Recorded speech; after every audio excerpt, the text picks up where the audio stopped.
40 Rules of Love, Part 14, The Letter, from Kayseri to Baghdad, February 1243. Bismillahirrahmanirrahim. My dear brother Baba Zaman, may the peace and blessing of God be upon you.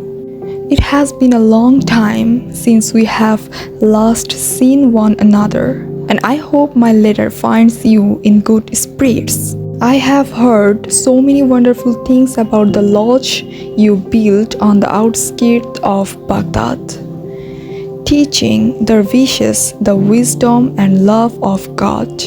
I am writing this letter in confidentiality to share with you something that has been preoccupying my mind.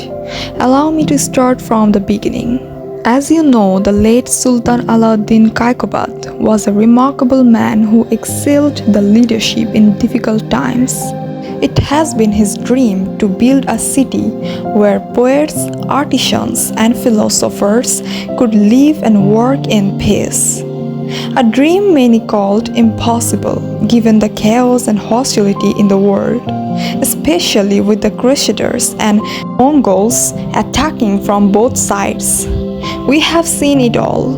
Christians killed Muslim, Christian killing Christians, Muslim killing Christians, Muslim killing Muslims.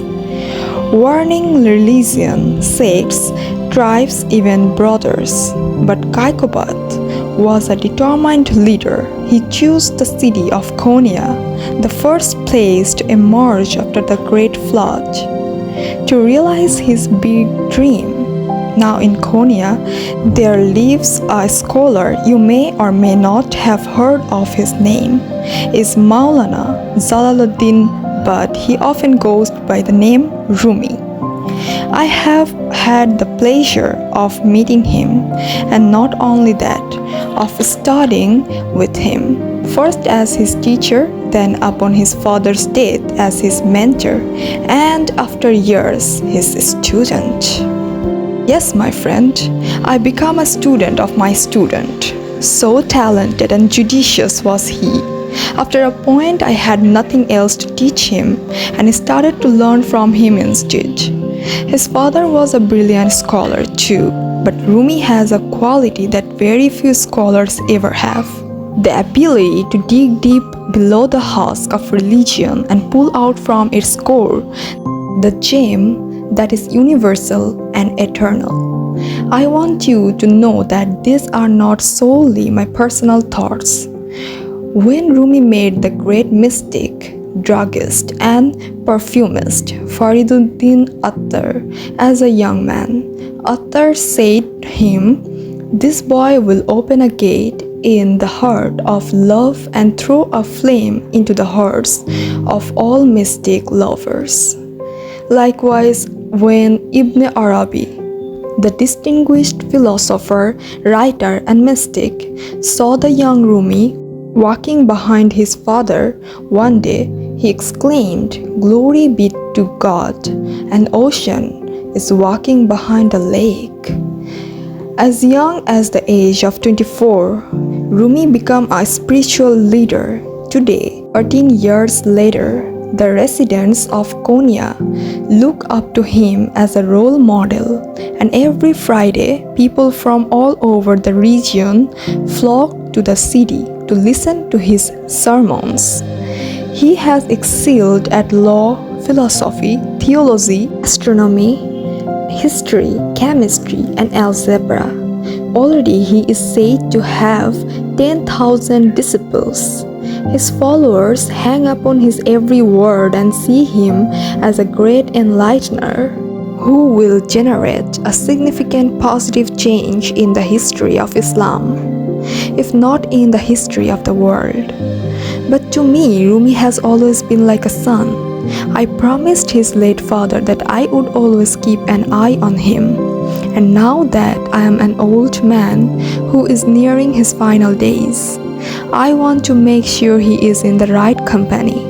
You see, as remarkable and successful as he no doubt is, Rumi himself has several times confided in me that he feels inwardly dissatisfied. There is something missing in his life, an emptiness that neither his family nor his disciples can fill. Once I told him, though he was anything but raw, he wasn't burnt either. His cup was full to the brim, and yet he needed to have the door to his soul opened so that the waters of love could flow in and out. When he asked me how this could be done, I told him he needed a companion, a friend of the path, and reminded him that the Quran says believers are each other's mirror. Had the subject not come up again, I might have forgotten about it completely. But on the day I left Konya, Rumi came to me to ask my opinion on a recurrent dream that had been bothering him. He told me that in his dream he was searching for someone in a big, bustling city in a land far away. Words in Arabic, delightful sunset, mulberry trees and silkworm waiting patiently in secretive cocoons for their moment to arrive. Then he saw himself in the courtyard of his house, sitting by the well with a lantern in his hand weeping. At the outset, I had no idea what the fragments in his dreams indicated.